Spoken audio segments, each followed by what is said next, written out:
Generally हमको ना सम्यक दर्शन थोड़ा बहुत ध्यान में होगा, सम्यक ज्ञान भी उसकी परिभाषा मालूम होगी, लेकिन जहां पर बात सम्यक चारित्र की आ जाती है, हमारे बहुत सारे अलग अलग कॉन्सेप्ट्स होते हैं। बस दीक्षा ले लेना शायद वो सम्यक चरित्र होगा, या फिर हम छोटा मोटा पचखाण के अंदर आ गए वो सम्यक चरित्र होगा, या हमारे मन के अंदर श्रद्धा वगैरह बैठ गई तो वो भी सम्यक चरित्र हो सकता है। एग्जैक्टली आज नौपत जी के अलग अलग पदों की रचना के द्वारा महोपाध्याय जी भगवान हमको चरित्र होता क्या है वो समझाने का प्रयत्न कर रहे हैं। जान चारित्र ते आत्मा निज स्वभाव में रमतो रे, लेश्य शुद्ध अलंकर्यो मोह वने नवी भमतो रे। चरित्र के अलग अलग व्याख्याओं में से मूल मेजरली चार व्याख्याओं के अंदर यहाँ पर महोपाध्याय जी भगवान हमको चरित्र समझाने का प्रयत्न करते हैं। चरित्र यानी कि सब कुछ छोड़ देने का, जो हमको संसार के अंदर पसंद है, जिसके पीछे हमारा मन भागता है, सारे सोकॉल सुखों को दूर होकर के बस लोच करके बैठ जाने का, वस्त्र चेंज करके बैठ जाने का, स्वाध्याय के अंदर बैठ जाने का, क्या बस उसी का नाम चरित्र? अगर इसको अपन चरित्र मानेंगे ना तो बहुत बार कैसा होता है, सामयिक करने अगर अपन बैठे हैं तो मुश्किल से हमारा 48 मिनट या 50 मिनट्स का वो समय जाता है, और उसमें कैसा विचार आता है कि यहाँ पौने घंटा 1 घंटा मेरा नहीं निकलता, वहां पर पूरा जीवन सामय के अंदर रहना, बाप रे बाप, ये तो मुझसे हो ही नहीं पाएगा। इसका नाम चरित्र बिल्कुल है ही नहीं। मैं बनूं, मैं शुद्ध बनूं, मैं विदाउट कोई भी भेलसेल, बिना का विदाउट कोई भी मिक्सचर वाला जो मैं हूं, उसको चारित्र कहा गया हुआ। चारित्र ते आत्मा, मैं यानी कि खुद मुझे आत्मा को यहाँ पर नाम चारित्र दिया गया हुआ। मैं कुछ और न हूं उसका नाम है चरित्र। 5 महाव्रत हो, अष्टप्रवचन माता का एक अंगीकार किया हुआ हो, ये सब कुछ व्यवहारिक चरित्र के लिए बराबर है, लेकिन भाव चरित्र के अंदर मैं रहूं, मैं बनूं, मैं खुद को ढूंढूं, उसका नाम है चरित्र। चरित्र एकदम सहज घटना है। भले कभी कभार अपन ऐसा बोलने में आता है कि सर्वविरति सबसे डिफिकल्ट वाली साधना, ये भव का अगर कोई क्रीम हो तो वो सर्ववीरती की आराधना या सर्ववीरती के अंदर स्वीकार करना। लेकिन इस एंगल से जहां से महोपाध्याय जी भगवंत कहते हैं कि चरित्र सबसे सहज घटना है, कोर्ट के अंदर ना अगर कोई मुजरिम अगर झूठ बोलता हो तो उसको लाइट डिटेक्टर टेस्ट करवाया जाता है, ठीक है? कि वो उसके अलग अलग बॉडी के पार्ट्स पर अलग अलग वायर से ऐसा कुछ सेंसर डालने में आता है, और वो जो जिसके ऊपर आरोप लगा, आरोपी जो है, वो अगर झूठ बोल रहा है तो मशीन को मालूम पड़ जाएगा। तो मशीन के पास ज्ञान नहीं है कि ये आदमी के साथ ऐसा हुआ था या नहीं, वो उसके पास को नहीं जानता, लेकिन जैसे ही वो व्यक्ति झूठ बोलता है उसके शरीर के अंदर कुछ कुछ चेंजेस होते हैं। जैसे ही वो चेंजेस होते हैं वो मशीन उसको पकड़ लेता है, और ये झूठ है ऐसा वहां पर स्क्रीन के ऊपर डिस्प्ले होता है। एग्जैक्टली यही हमारी चरित्र की भूमिका है। जब जब हम हमारे स्वभाव से दूर है, जब हमने कषय किया, जब हमने विषय किया, जब हम अलग अलग आसक्तियों के अंदर आगे बढ़े, जब जब हमारा विभाव दशा थी उसके अंदर हम गए, हमारे अंदर एक चेंज आया, एक परिवर्तन आया जो हमको दूर लेकर के गया। और वो दूर लेकर के जाने के टाइम जो लाइट डिटेक्टर टेस्ट की तरह हमारे यहाँ पर ब्लिंक होता है, वो है हमारा सम्यक चरित्र। हमसे दूर हो रहा है, हमसे दूर हो रहा है, हमसे दूर हो रहा है, और एक पॉइंट आएगा जब हम कंप्लीटली हमारे चरित्र से कट ऑफ हो जाएंगे। चरित्र वो मतलब स्वभाव, चरित्र मतलब मैं खुद आत्मा जो जैसा शुद्ध भाव वाला हूं, उसका नाम यहाँ पर चरित्र, ये महोपाध्याय जी भगवंत कहते हैं। आज तक की हमारी जितनी भी परिभाषाएं थी चारित्र को लेकर के, उन सबको एक बार के लिए गलत ठहरा करके साइड में रखते हैं। सबसे पहली परिभाषा, सबसे पहली डेफिनेशन, उसका नाम है सहजता। जो हमने आज समझने का प्रयत्न किया अभी तक कि मैं खुद स्वयं जैसा हूं, उसका नाम है चारित्र। उससे कोई भी अलग चेंजेस के अंदर मैं जाता हूं, उतने उतने अंश में मैं मेरे चारित्र से दूर। जैसे वो चोर लाई डिटेक्टर टेस्ट के अंदर अपना जो घटना हुई थी उससे जितना दूर जाता है, उतना ज्यादा वो मशीन ब्लिंक होता है। सिमिलरली मेरे स्वभाव से मैं जितना दूर जाता हूं, उतना मेरा सम्यक चरित्र ब्लिंक होकर के फिर ऑफ हो जाएगा। पहली परिभाषा सहजता, चरित्र सहजते आत्मा। सेकंड परिभाषा आते हैं रमणता। बहुत सुंदर शब्द है। जान चारित्र ते आत्मा निज स्वभाव मा रमतो रे। कोई छोटा बालक होता है ना, तो स्टार्टिंग में वो घुघरे से खेलेगा, उसके बाद उसके पास कोई आधुनिक टॉय आएगा, वो फिशर प्राइस वाले अलग अलग मेमोरी गेम्स कम टॉयज वाले आ जाते हैं। फिर उसको हम थोड़ा बहुत नॉलेज बढ़ाए ऐसे टॉयज देना शुरू करेंगे, फिर उसको बाइक के अंदर इंटरेस्ट आएगा, फिर धीमे धीमे धीमे उसके टॉयज बड़े होंगे, उसको रोबोट की इच्छा होगी, उसको रिमोट कार वाली इच्छा होगी। जब ये सब थोड़ा थोड़ा कम होगा, उसको जीवन के अंदर कार की इच्छा होगी। थोड़ा आगे बढ़ेगा, विजातीय पात्र के साथ खेल खेलने की इच्छा होगी, नामना की इच्छा होगी, प्रसिद्धि प्राप्त करने की इच्छा होगी। इन सब के अंदर वो खेल खेलेगा। हम भी यही सब खेल खेलते हुए बड़े हुए, आज भी हमारा खेल स्टॉप नहीं हुआ, बस खिलौने बदल चुके हैं। पहले हम छोटे मोटे खिलौने के साथ खेलते थे, आज हम पैसों के साथ खेलते हैं।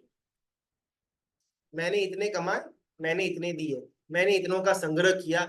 आज भी हम सिर्फ और सिर्फ रमण यानी कि खेल कर रहे हैं। ये इतने खेल खेलने के बावजूद भी कभी भी हम आत्मा के अंदर रमणता नहीं करते हैं।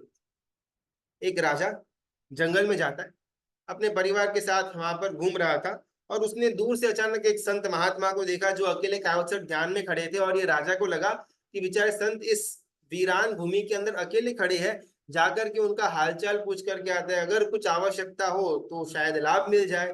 तो अपने परिवार को थोड़ा दूर रख करके अकेले राजा भागे भागे अपने घोड़सवार के साथ वो संत के पास जाते हैं। संत वैसे तो कायोत्सर्ग से ध्यान में थे, लेकिन जैसे ही राजदार नजदीक में गए, वो संत को आभास हुआ और संत ने आंखें खोली। और वो राजा बोलता है कि लगता है आप अकेले हो, कुछ आवश्यकता है।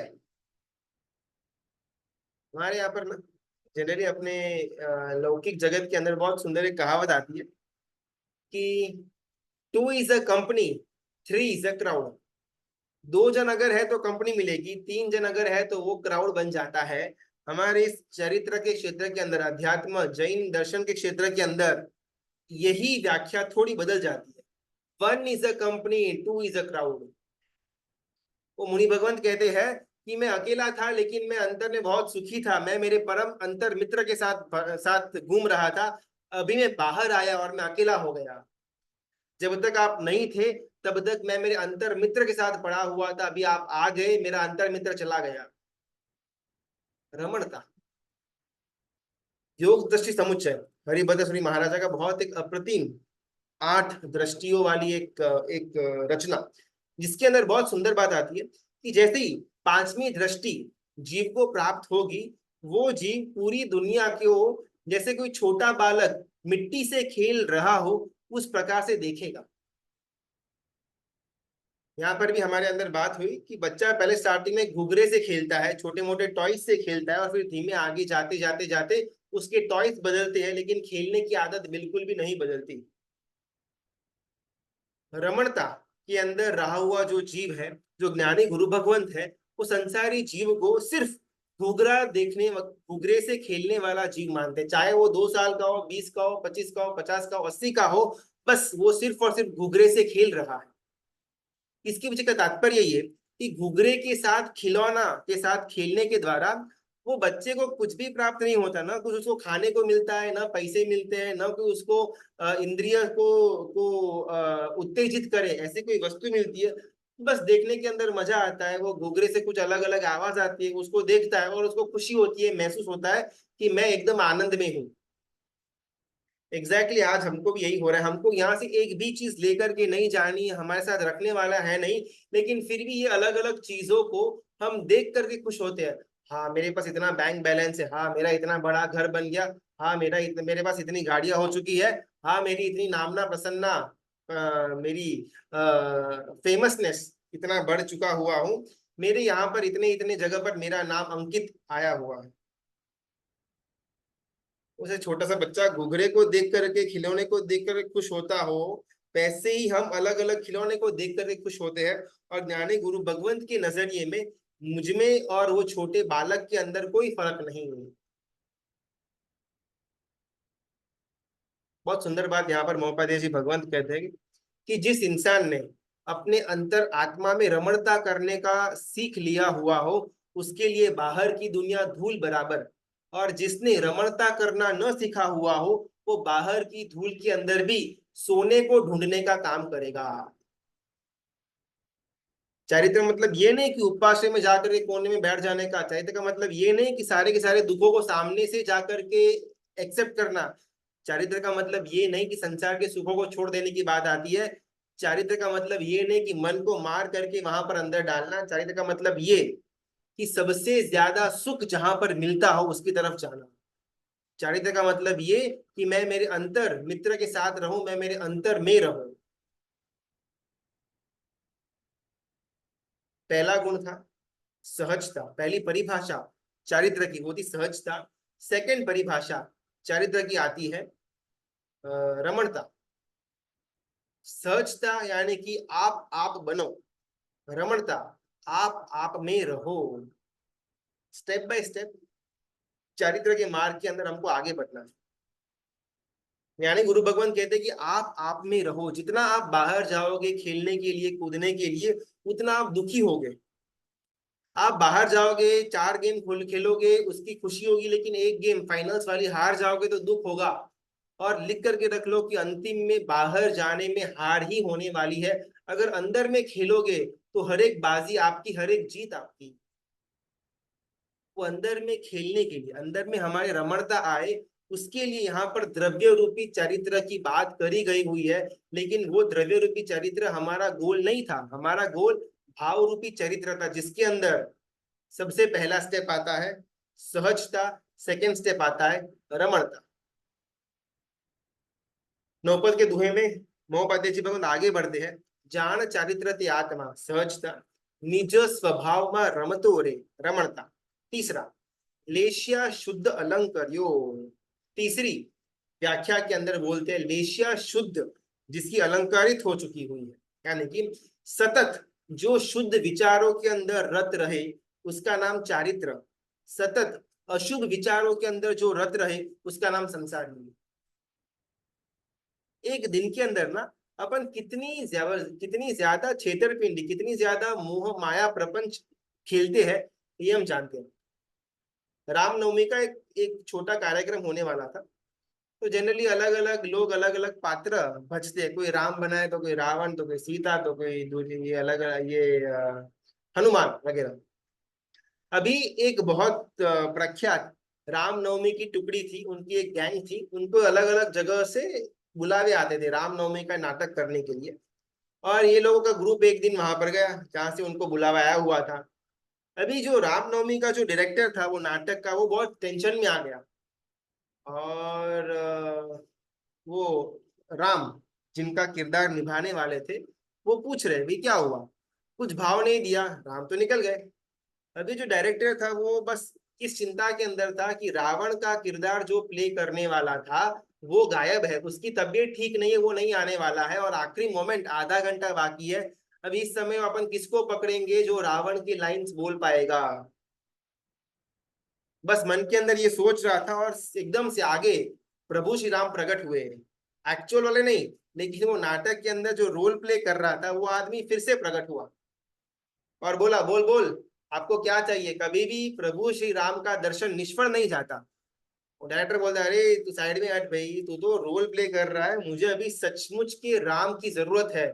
अरे देख पूछ के तो देखो क्या प्रॉब्लम है, मैं सॉल्व करता हूँ ना, मैं कोई राम से कम नहीं। और वो डायरेक्टर बोलते हैं देखो भाई, रावण का जो पात्र निभाने वाला था वो आज गायब है। मालूम पड़ा कि उसकी तबीयत ठीक नहीं है, वो नहीं आ पाएगा। आधे घंटे के अंदर शो शुरू होने वाला है, रावण के बिना तो रामनवमी कैसे हो पाएगी। और अभी किसको मैं रावण बनाऊंगा।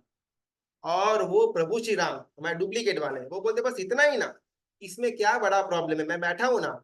साक्षात प्रभु राम तुझे मिल गए, फिर रावण की चिंता क्यों। और वो प्रभु श्री राम, वो डुप्लीकेट वाले, वो डायरेक्टर के कान में कुछ बोलते हैं और टाइम पास हो जाता है। आधा घंटा निकल गया, पर्दा अभी क्लोज पोजीशन के ऊपर है। धीमे धीमे धीमे पर्दा ओपन अप होता है। वो डायरेक्टर मंच के बीच में आते हैं और कहते हैं ड्यू टू अनफोर्सीन सर्कमस्टेंसेस आज के नाटक के अंदर जो रावण का पात्र भजने वाला फिर था। वो अंदर सिंगल डोर वाला होता है ना, जिसमें से के अंदर का ही होता है ना, ये थोड़ी सब हमारे कंफर्म अंदर एक करके क्षमता होनी होता चाहिए कि है। स्वाध्याय बिगड़े नहीं, इस कारण से अगर म्यूट में रहेंगे तो बेटर होगा, डेली डेली रिपीट ना करना पड़े। ऐसी एक विनंती। हाँ सारे क्या बहन बोल सकते प्रणाम गुरुजी। आप स्टोरी कंप्लीट कीजिए, बाद में आंसर देना। क्वेश्चन ये है कि आत्मा में रमन करना मतलब कैसे करना है? ओके चलो। और हमारा वो रामनवमी का स्टोरी करेक्ट। वो डायरेक्टर वो स्टेज के ऊपर आता है और कहता है कि due to unforeseen circumstances Ravan का पात्र जो इंसान भजने वाला था उसकी तबीयत ठीक नहीं है और वो आज नहीं आने वाला, लेकिन the show must go on. हमारे पास एक ही पात्र है राम, जो राम का और रावण का ड्यूअल रोल भजने वाला है। उसका राइट साइड राम है, लेफ्ट साइड रावण है। मेकअप भी वैसे ही किया हुआ है। जब वो राइट साइड आपको दिखाए ये राम है ऐसा मानना, जब वो लेफ्ट आपको दिखाए ये रावण है ऐसा मानना। एग्जैक्टली ये भूमिका के अंदर हम सब बैठे हुए हैं। जब स्वाध्याय करने बैठते हैं ना, ओ हो जैसे बहुत ही परम पवित्र पावन जीव हम बैठे हुए हो, परमात्मा की पूजा करने जाए, हो परम पवित्र पावन। जब हम सामयिक करें, प्रतिक्रमण करें, जब हम स्वाध्याय करें, कायोत्सर्ग करें, जब हम दानशील तब भाव करें, उस समय तो हमारा राम का रूप बाहर आता है। लेकिन जैसे ही हम वहां से बाहर आए, घर के अंदर आए, मार्केट के अंदर आए, हम ऑफिस में गए, धंधा करने के लिए गए, जॉब के लिए गए, वेकेशन के लिए गए, फॉरेन टूर के लिए गए, होटल में गए, उस समय हमारा रावण का रूप बाहर आ जाता है। तीसरी परिभाषा है लेशिया। जहां पर सतत कंटिन्यूअसली लेशिया शुभ रहे, शुद्ध रहे, उसका नाम चारित्र। जहां पर लेशिया अशुभ कंटिन्यूअसली रहे, उसका नाम है संसार। और हम दोनों पैर एक यहाँ पर एक वहां पर रख करके बैलेंसिंग एक्ट कर रहे हैं। जहां जहां पर धर्म का क्षेत्र आता है, हम शुभ लेशिया हमारे अंदर है ऐसा ड्रामा करते हैं, और जहां जहां पर संसार की बात आती है, हमारा ये ड्रामा भी बंद हो जाता है। जिस प्रकार वो एक कैमिलियन नहीं होता, गिरगिट, जैसे किस प्रकार रंग बदलता है, वैसे हम हमारे हाव भाव, हमारे एक्सप्रेशंस, हमारे मन के विचार क्षेत्र के अनुरूप बदलते रहते हैं। मंदिर में एक भाव, उपाश्रय में एक भाव, घर के अंदर एक भाव, थिएटर के अंदर एक भाव, होटल के अंदर एक भाव। शुद्ध लेशिया, लेशिया शुद्ध अलंकर्यो, जो तीन शुभ लेशिया, शुद्ध लेशिया है, उसको जिसने हमेशा अलंकार की तरह, अपने ऑर्नामेंट्स की तरह पहन करके रखा हुआ हो, वैसा जीव चरित्र के अंदर है, ऐसा हम मानते हैं, ऐसा महोपाध्याय जी भगवंत कहते हैं। सबसे पहली बात सहजता की, मैं आत्मा हूं और ये आत्मा के अंदर मेरा जो मान्यता है इज इक्वल टू चारित्र। सबसे पहला पॉइंट। सेकंड रमणता, आत्मा के अंदर ही रहना। अभी ये पॉसिबल कैसे बनेगा, बहुत सुंदर प्रश्न। अपन एक एग्जांपल देखते हैं। यहाँ पर कोई सम्यक दृष्टि की या फिर कोई भी गुणस्थाना की बात नहीं हो रही, बस आत्मा के अंदर रमणता किसको कहते हैं उसको बहुत सुंदर एक घटना के द्वारा अपन जानते हैं। एक चिंटू नाम का लड़का स्कूल के अंदर पढ़ता था, ठीक है। सचिन मान लो, हाँ चिंटू नहीं, सचिन तेंदुलकर, अपन नाम चेंज कर देते हैं। सचिन तेंदुलकर क्लास के अंदर पढ़ रहा था और उसको क्रिकेट का बहुत शौक था बचपन से ही। लेकिन अभी क्लास के जो टीचर थे ना, उसको खेलने का टाइम कम और पढ़ने के अंदर ज्यादा रखते थे। तो जब कभी भी सचिन क्लास का बंक करके क्रिकेट खेलने के लिए जाता है ना, तो नेक्स्ट डे जब टीचर को मालूम पड़ता, क्लास टीचर को, तो वो उसको मुर्गा बनाती, उसके हाथों में जोर से सटाक करके मार दी और उसको होमवर्क ढेर सारा दे देती। अभी सचिन जो ये बार बार बंक मारता था, वो अभी उसने बंक मारना बंद कर दिया और क्लास अटेंड करना शुरू कर दिया। अभी एक बार क्या हुआ कि उसके स्कूल के अंदर कोई राइवल गैंग की मैच चल रही थी, और इसकी साइड की जो गैंग थी, इसके पास एक बैट्समैन कम था। अभी सचिन तेंदुलकर वो क्लास में पढ़ाई कर रहा है, लेकिन देख रहा है कि बाहर वो हमारे राइवल गैंग के साथ मैच चल रही है और एक बैट्समैन की कमी आ रही है। फटाफट चालू क्लास में से बैग बैग सब साइड में डाली, फेंक दिया और खेलने के लिए गया। लेकिन अभी प्रॉब्लम कहाँ आती है, जैसे ही बैट हाथ में लिया उसको मालूम पड़ा, रे रे कल तो टीचर मुर्गा बनाएगी, कल टीचर हाथ में जोर से मारेगी, 4 दिन का डबल होमवर्क दे देगी।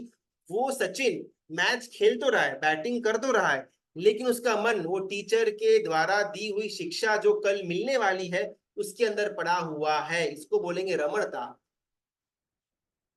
हम भले आज आईएमबिल के अंदर है, लेकिन फिर भी हमारा मन परसों पारने के दिन क्या क्या हमको खाने की आइटम्स मिलने वाली है उसके अंदर पड़ा हुआ है। इसको बोलेंगे रमणता।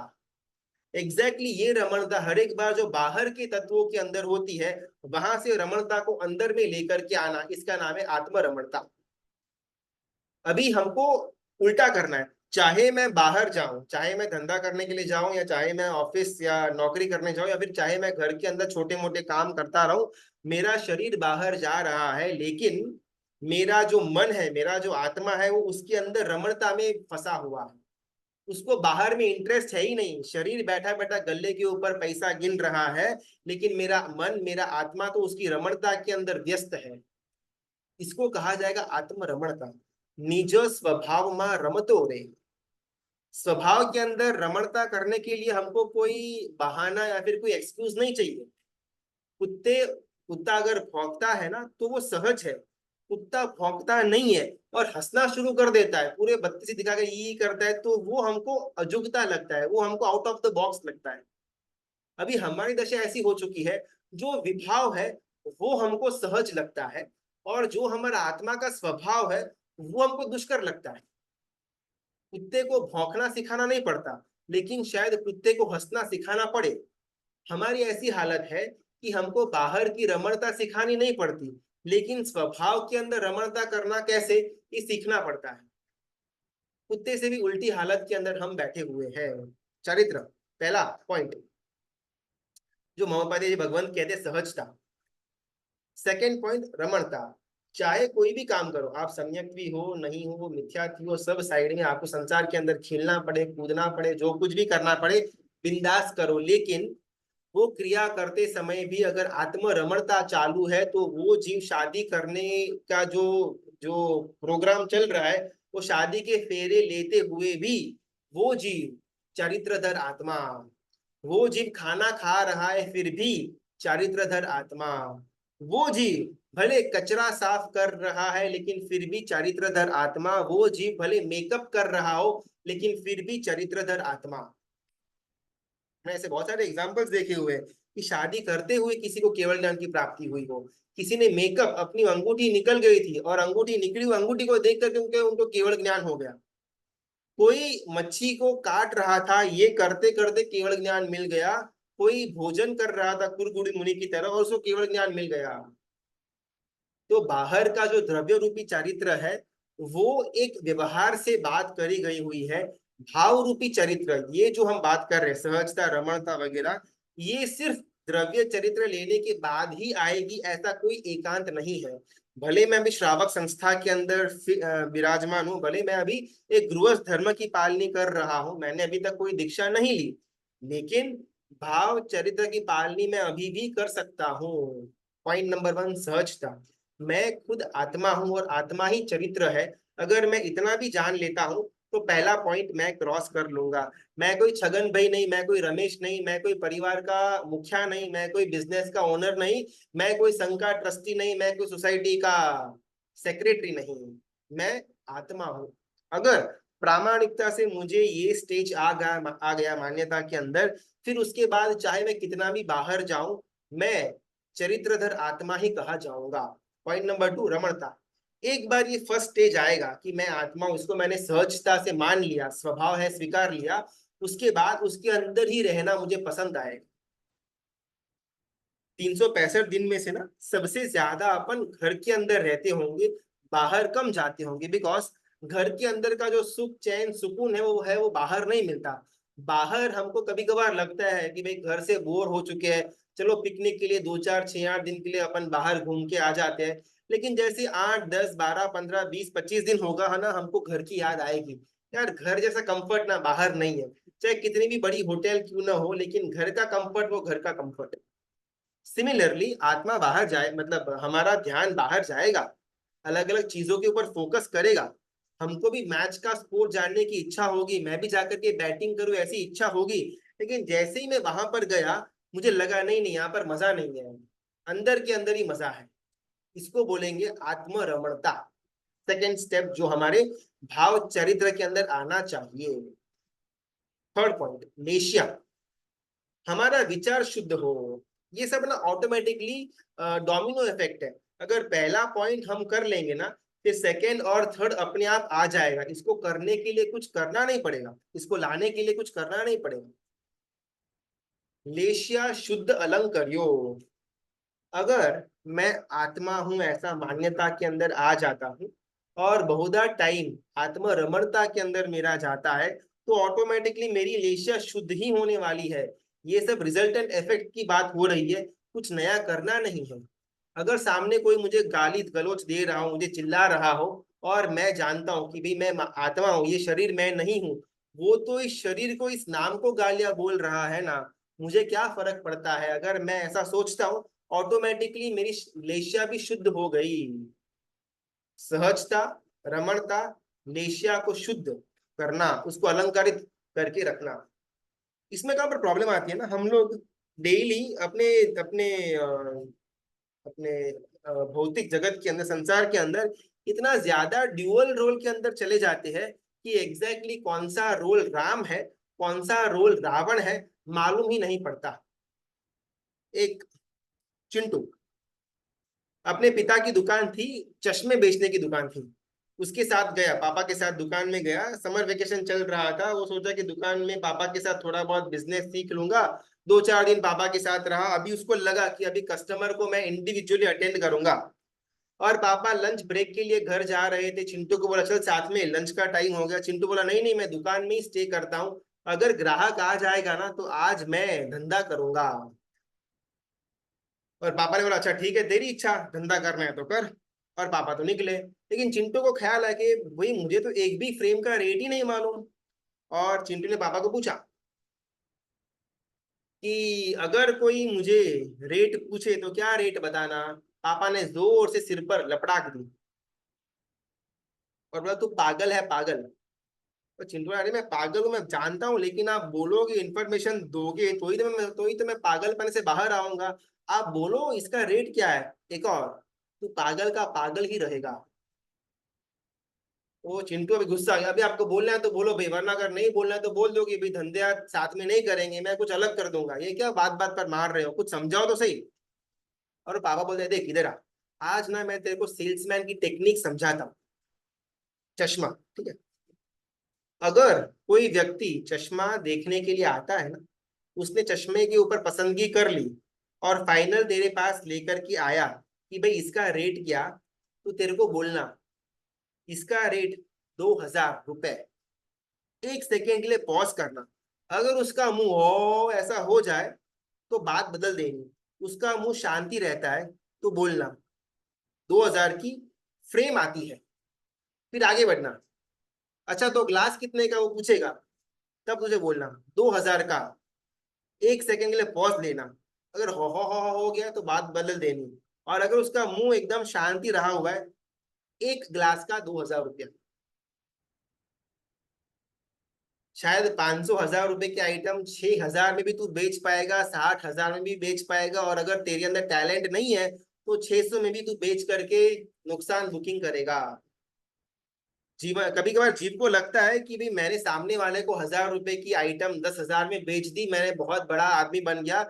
मैं शायद ऐसा करते करते करोड़पति भी बन जाऊंगा, मेरी 2 की 4 गाड़ियां भी हो जाएगी, 4 के 6 बंगले भी हो जाएंगे। लेकिन जिस इंसान ने 1,000 का 5,000 दिया हुआ हो चश्मे के लिए, शायद वो रात को आराम से सो जाएगा, लेकिन हमारी रात की नींद हराम हो जाएगी। तो सही मायने में यहाँ पर प्रॉफिट किसको हुआ, लॉस किसको हुआ। हम ये विभाव के अंदर, ये अशुभ लेशियाओं के अंदर इतने ज्यादा रत रहते हैं कि कभी कभार अपने को लगता है कि ये नहीं करेंगे तो संसार के अंदर रहना डिफिकल्ट है। थोड़ा बहुत तो सबको संसार के अंदर, धंधे के अंदर चालाक बनना पड़ेगा। अगर एकदम स्ट्रेट फॉरवर्ड रहेंगे तो आज के जमाने के अंदर धंधा नहीं हो पाएगा। और महोपाध्याय जी भगवत हमको एकदम चाटा लगाता हुआ आंसर कहते हैं कि जिस संसार में जानबूझ करके अशुभ लेशिया के अंदर जाना पड़े, वैसे संसार में बैठे ही क्यों हो। मालूम पड़ गया कि बॉटल के ऊपर जहर लिखा हुआ है, फिर भी उसको गट गट पी रहे हो। मालूम पड़ गया हुआ है कि ये कुल्हाड़ी मेरे पैर को मार रही है, फिर भी जानबूझकर कुल्हाड़ी को पैर के ऊपर मार रहे हो। तो सही मायने में आपने जहर को जहर नहीं माना, कुल्हाड़ी को कुल्हाड़ी नहीं मानी। सही मायने में हमने कभी भी आत्म रमणता का सुख चखा हुआ है ही नहीं। शुभ लेशियाओं के अंदर का सुख हमको कभी भी स्वाद में आया हुआ नहीं है, जिस कारण से अशुभ लेशियाओं का बाहर की रमणता के अंदर ही हमको मजा आता है। पहला सहजता, सेकंड आत्मरमणता, तीसरा लेशिया शुद्ध अलंकर्यो। पहला यानी कि आप हो ये जानना, सेकंड आप में रहो, उसका नाम रमणता, तीसरा लेशिया शुद्धिकरण, इसका मतलब होता है आप आपको साफ करो। अगर अपन घर के अंदर रहेंगे ना रोज, तो घर की रोज सफाई करेंगे। अगर हमारा गांव के अंदर कोई घर पड़ा हुआ है, साल में एक आधा दो बार जाते हैं उस घर के अंदर अंदर तो शायद साल में एक आधा दो बार ही घर की सफाई होगी। अगर हम घर के अंदर रोज रहते हैं तो घर की सफाई रोज होनी वो डिफॉल्ट है, इसके लिए कुछ अलग से नियम नहीं लेना पड़ता। घर में रह रहे घर साफ रखेंगे, फुल स्टॉप, सिंपल। सिमिलरली अगर आत्मा रमणता हमारी रहेगी तो ऑटोमेटिकली हम हमारी आत्मा की शुद्धता कर ही लेंगे, किसी को कहना नहीं पड़ेगा। लेशिया का शुद्धिकरण यानी कि आप आपको साफ करो। और चौथा स्थिरता, आखिरी वाली हमारी मंजिल, जान जान चारित्र ते आत्मा निज स्वभाव में रमतो रे, लेशिया शुद्ध अलंकर्यो, मोह वने नवी भमतो रे। यहाँ पर चौथा पॉइंट चारित्र का एक्सप्रेशन करते हुए परिभाषा के अंदर मोहपात्य जी भगवंत कहते हैं स्थिरता। हम सोते हुए भी भागते हैं, बैठे हुए भी भागते हैं, और चलते हुए अपन उड़ते हैं। हमारा मन कभी भी स्थिर होता ही नहीं। कायोत्सर्ग के अंदर भी ये पूरा कब होगा, पूरा हो जाने के बाद ये प्रतिगमन पूरा कब होगा, स्वाध्याय शुरू हो जाने के बाद स्वाध्याय पूरा कब होगा, रात को सोने के बाद सुबह कब आएगी, सुबह आने के बाद मैं ऑफिस कब जाऊंगा, ऑफिस जाने के बाद मैं शाम को घर कब पास वापिस आऊंगा, थिएटर जाने के टाइम मूवी कब स्टार्ट होगी, मूवी शुरू होने के बाद इंटरवल कब आएगा। हमारा मन हमेशा भागता रहता है, कभी भी एक सेकंड के लिए भी वो स्थिर बैठा नहीं। अभी मैं जो क्रिया कर रहा हूं इसके अंदर मेरा मन कितने समय के लिए, कुछ चंद सेकंडों के लिए, उसके बाद टाटा बाय बाय फुर हो जाता है। ये किस कारण से हमारा होता है ना, बिकॉज पहले 3 पॉइंट्स हमने कभी किए नहीं। अगर पहले 3 पॉइंट्स हमारे हो गए हुए होंगे तो चौथा पॉइंट भी बाय प्रोडक्ट है करने का हमको कोई। चाहिए ताले बंद। बोलना नहीं है तो म्यूट पर जाएंगे तो बेटर होगा। हाँ, चौथा पॉइंट स्थिरता। मोह वने नवी भमतो रे, यहाँ पर मोह यानी कि संसार, मोह यानी कि अंधकार, मोह यानी कि विभाव दशा, मोह यानी कि कर्म बंद करवाने के कारण, मोह यानी कि इंद्रिय की आसक्ति को पूरा करने के लिए पीछे भागना, मोह यानी कि संसार का मूल। ये मोह जिसको हम हमारा खुद का मान बैठे हुए हैं, ये जो भ्रमणा है, अगर ये टल जाए तो भ्रमण टल जाए।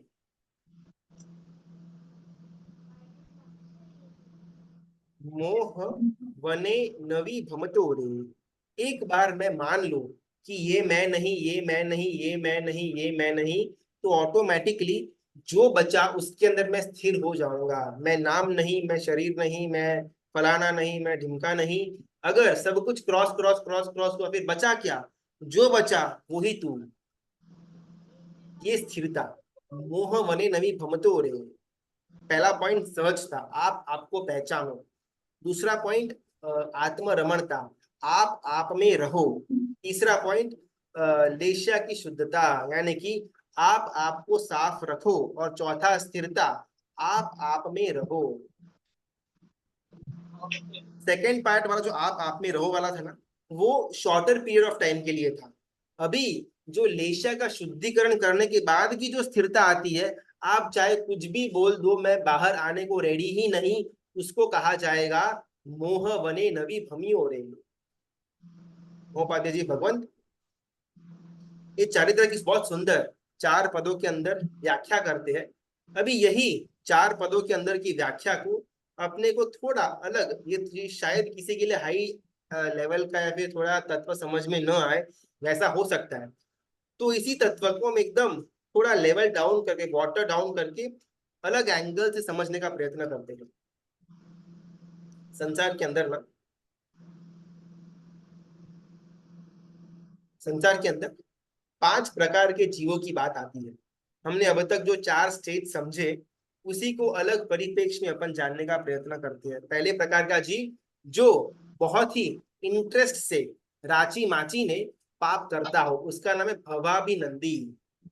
सेकेंड टाइप ऑफ जीव जो तीव्र भाव से पाप नहीं करता है, मंद मंद भाव से पाप करता है, उसका नाम है अपुनर्बंधी। तीसरा, जिसके पाप के अंदर रस खत्म हो चुका हुआ हो, वैसे जीव का नाम है सम्यक दृष्टि। चौथा, जो बड़े बड़े पाप न करे, उसका नाम है देश चारित्री। और जो मर जाए लेकिन कोई भी पाप न करे, उसका नाम है सर्व चारित्री। वन बाय वन अपन अलग अलग जीवों के प्रकार को देखते हैं, और मैं कहां पर फिट होता हूं ये अपने आप को चेक करने जैसा है।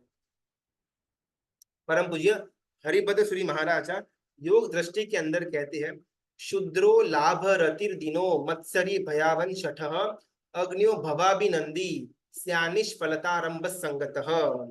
भवाभिनंदी जो जीव है ना, वो शुद्र प्रकृति का होता है, यानी कि उसके अंदर लोभ, दीनता, मत्सर, भय, शठता, अज्ञान जैसे दोषों का भोग बना हुआ होगा, जिसके कारण से वो कोई अच्छा भी काम करे, प्राय करके वो निष्फलता के अंदर ही जाएगा।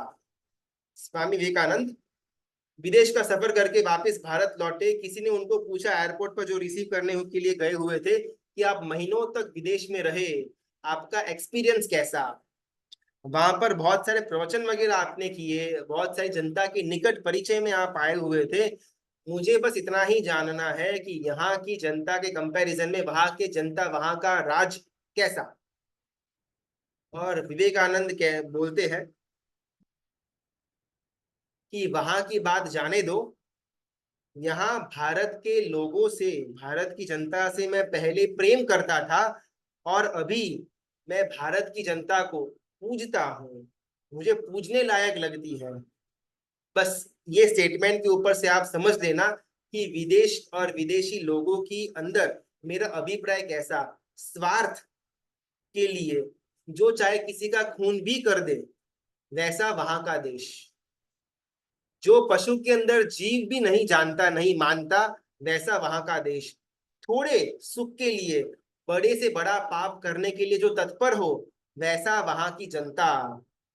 जो सिर्फ मनी माइंडेड हो, जिसके मन के अंदर कैरेक्टर या चारित्र को लेकर के कोई भी विचार नहीं, वैसी वहां की जनता। और वैसी जनता को हम यहाँ पर भवाभिनंदी कहते हैं। छगन और मगन दोनों उद्यान के अंदर इकट्ठा हुए। छगन बोलता है कि मगन, मैंने सुना कि यार तूने नई गाड़ी ली हुई है।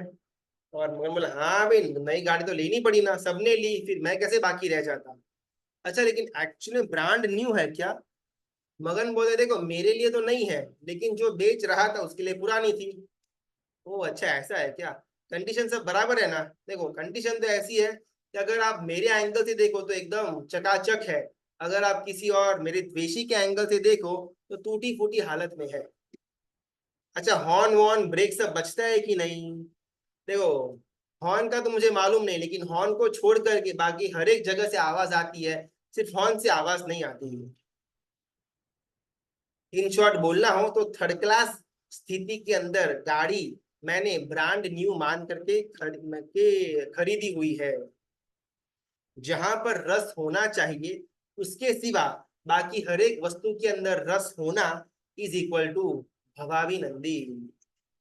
न तो गाड़ी ब्रांड न्यू है, न तो गाड़ी चलती है, नई गाड़ी के अंदर हॉर्न या ब्रेक है, लेकिन फिर भी हम गाड़ी को ब्रांड न्यू माने, यानी कि हमारा गाड़ी के अंदर इतना तीव्र रस कि उसका एक्चुअल दर्शन हमको होता ही नहीं। भवाभिनंदी को इसी प्रकार संसार के अलग अलग सुखों के इतना रस प्रकट होता होगा कि उसको संसार का एक्चुअल दुखमय स्वरूप दिखता ही नहीं होगा। सेकंड नंबर की जीव की बात आती है, अपुनर्बंदी जीव। योग शतक के अंदर ना जीवों के 3 लक्षण बताए गए हुए हैं। पावम न तिव्व भावा, पुनई न बहुमणई भवम घोरम, उच्चीय दिठम च सेवई सवत्थ वि अपुण बंधोत्ति। पहला, पाप तीव्र भाव से न करे। सेकंड, जिसको संसार के लिए बिल्कुल भी बहुमान न हो। और तीसरा, जो सर्वत्र औचित्य पालन करे। अपन शायद सेफली इतना तो कह पाएंगे कि जो पहला भवाबी नंदी वाला जो जीव का बात आई हुई थी, उसके अंदर हम तो नहीं होंगे, ऐसा फेयरली अपन अपने लिए मान सकते हैं। कहीं ना कहीं ये अपुनर्बंधक वाला जो जीव है, उसके अंदर अपन अपने आप को देख पाएंगे। पाप तीव्र भाव से न करे, संसार के लिए बहुमान न हो, जो सर्वत्र औचित्य का पालन करे।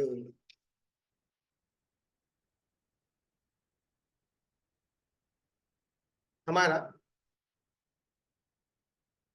चाहे संसार के अंदर का कोई भी कार्य या क्रिया हमको करनी पड़े, बहुत बार वो क्रिया करने की हमारे अंदर मजबूरी नहीं होती।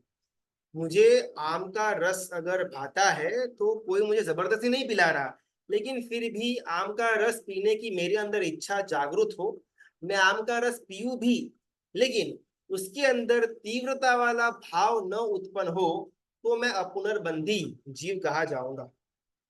बिकॉज आखिरकार वो हिंसा का कार्य है, वो किसी एक इंद्रिय जीव का शरीर है, जिसको हमने कच्चर घाण करके भी उसका हम स्वाद ले रहे हैं। भले मुझे उसमें वो भाता है, वो अच्छा लगता है, लेकिन कभी भी उसके अंदर मेरा रस तीव्र नहीं बनेगा। ये तो एक एग्जाम्पल हुआ। फिर चाहे पैसे बनाने की बाबत हो या फोन के अंदर टाइम पास करने की बाबत हो, मैं करूंगा ये सब चीजें के अंदर मेरा टाइम पास होगा, लेकिन कभी भी इसके अंदर मेरा रस तीव्र नहीं जाएगा। अगर ऐसी मेरी स्थिति है तो उसको अपुनर्बंधक वाली अवस्था कहा जाएगा।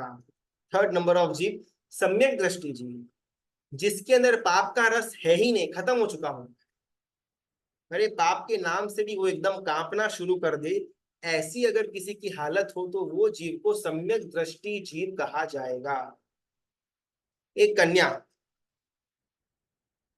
अपने शादी की रस्म पूरी करके अपने हस्बैंड के घर पर गई। हस्बैंड वो गांव में रहता था, छोटा सा झोपड़ा था, और उस समय गैस वगैरह की सुविधा नहीं थी। बाहर जो छाण रहता था, वो छाण को ला करके अग्नि प्रकट करके उसमें से खाना बनाने की बात आती थी। ये नई नवेली दुल्हन पूरा जो कपड़ा था वो सब साइड में रख करके नॉर्मल कपड़े पहन के रसोई घर के अंदर गई। सास ने बोला बाहर जो उपले पड़े हुए हैं वो लेकर के आ, उपले जला करके खाना बनाना होगा। और ये बहू बाहर उपला लेने के लिए गई। उपले का ढेर जैसे ही उसने ओपन अप किया, अंदर बहुत सारे बड़े बड़े जीवों का समूह पूरी तरह से बाहर आ रहा था। ये दृश्य देख करके एकदम से कंपायमान हो गई वो दुल्हन। ऑन द स्पॉट घर वालों को बता दिया कि भाई मैं ये आग नहीं जला पाऊंगी, मैं संसार के अंदर शायद नहीं रह पाऊंगी, मुझे माफ कर दीजिए, मुझसे गलती हो गई। वहां से किसी भी उत्तर की आशय रखे बिना सीधा भागी और दीक्षा ग्रहण कर ली। अगर मुझे जीवों की हिंसा के अंदर दर्द होता है तो मैं हिंसा नहीं करूंगा, simple as that, full stop. अगर मुझे जीवों की हिंसा के अंदर दर्द नहीं होता या कम ज्यादा होता है, इसी कारण से मैं हिंसा करता हूँ, अभी भी मेरी संवेदना इतनी ज्यादा जागृत नहीं हुई कि हर एक जगह पर मैं जीवों को देखूं, जीवों की कल्पना करूं, और वो जीवों को रक्षा करने का मेरे मन के अंदर भाव जागृत हो। अगर मुझे ज्ञान होगा तो ऑटोमेटिकली वो ज्ञान क्रिया के अंदर परिवर्तित हो ही जाएगा। अगर मेरा ज्ञान क्रिया के अंदर परिवर्तित नहीं होता है, दैट मीन्स कि अभी भी मेरा ज्ञान पूरा नहीं है। तीसरा, सम्यक दृष्टि। चौथा प्रकार का जीव यानी कि श्रावक, जो स्थूल से बड़े बड़े पापों का तो त्याग करता हो, लेकिन सूक्ष्म पाप का भी त्याग हो, यानी कि जिसने देश चरित्र ग्रहण किया हुआ है। भले मैं सर्ववृत्ति ग्रहण नहीं कर पा रहा, मेरे मोहनीय कर्म का उदय जबरदस्त लग रहा है, लेकिन फिर भी छोटे छोटे पचखान से, छोटे छोटे देश चरित्र से मैं दूर क्यों भटकूं। अगर मेरी ऐसी मान्यता है, अगर मेरा ऐसा रूप है, तो शायद मैं चौथे नंबर का जीव, देश चारित्री जीव कहा जाऊंगा। और पांचवें प्रकार का जीव यानी कि सर्ववीर्ति सर्व चरित्रधर, जिसने अपने जीवन के अंदर सर्व पापों का त्याग किया हुआ हो, वैसे जीव को सर्वचरित्री कहा जाएगा। सर्वचरित्र वो विशुद्धतम कक्षा है, उसके पहले की कक्षा श्रावक की आएगी। उसके पहले की कक्षा समकीर्ति की आएगी, उसके पहले की कक्षा अपुनर्बंधक की आएगी, और जिसकी कोई कक्षा है ही नहीं उसको भवाभिनंदी कहा जाएगा। मैं कौन सी कक्षा में पढ़ा हुआ हूँ, या क्या मेरी कोई कक्षा है ही नहीं? इस कक्षा के अंदर अगर पढ़ा हुआ हूँ तो कहीं ना कहीं थोड़ा बहुत चिंतन मंथन करके या पुरुषार्थ करके मैं मेरा लेवल से ऊपर के लेवल में आने का ट्राई करूं। ऐसा हमको आज सम्यक चरित्र के दिन ट्राई करने जैसा है। अगर मैं अपुनर्बंधक हूँ तो मैं सम्यक्त्वी के अंदर आने का प्रयत्न करूं, सम्यक्त्वी हूँ तो देश चरित्र के अंदर आने का प्रयत्न करूं, और अगर मैं देश चरित्र के अंदर स्थिर हो चुका हुआ हूँ तो सर्ववीरति के अंदर आने का मैं आज के दिन प्रयत्न करने का एक प्रण लेता हूँ।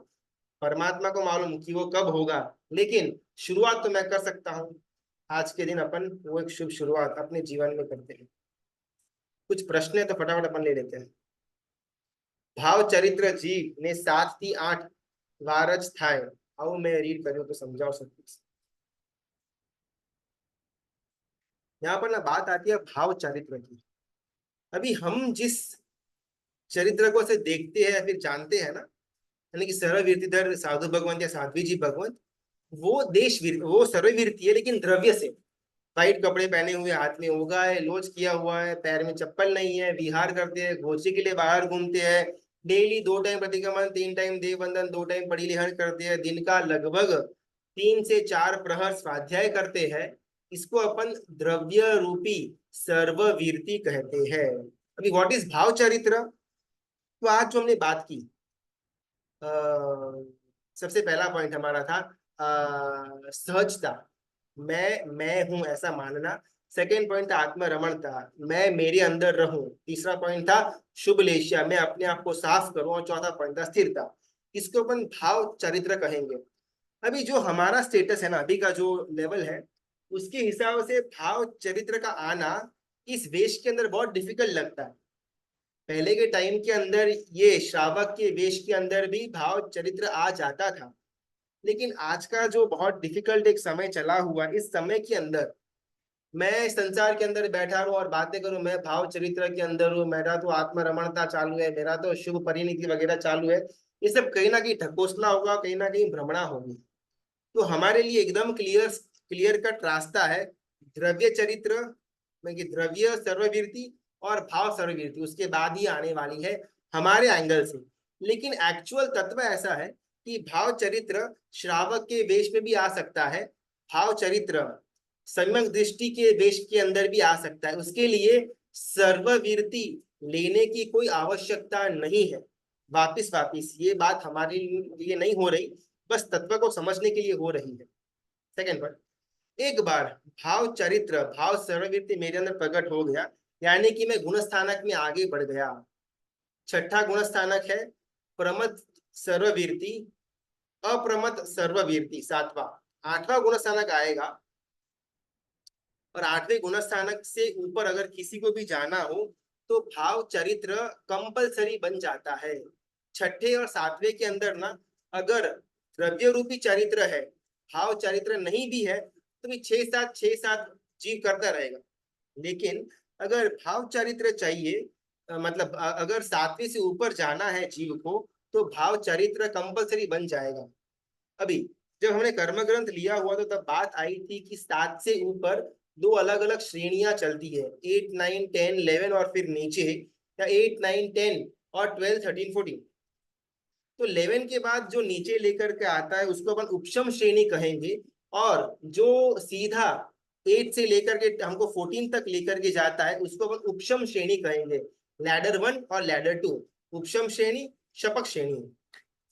कर्म ग्रंथ में उस टाइम भी हमारी ये बात हुई थी कि जीव अपनी पूरी अनंत संसार की भव परंपरा के अंदर मैक्सिमम 7 से 8 बार ही उपशम श्रेणी चढ़ पाएगा।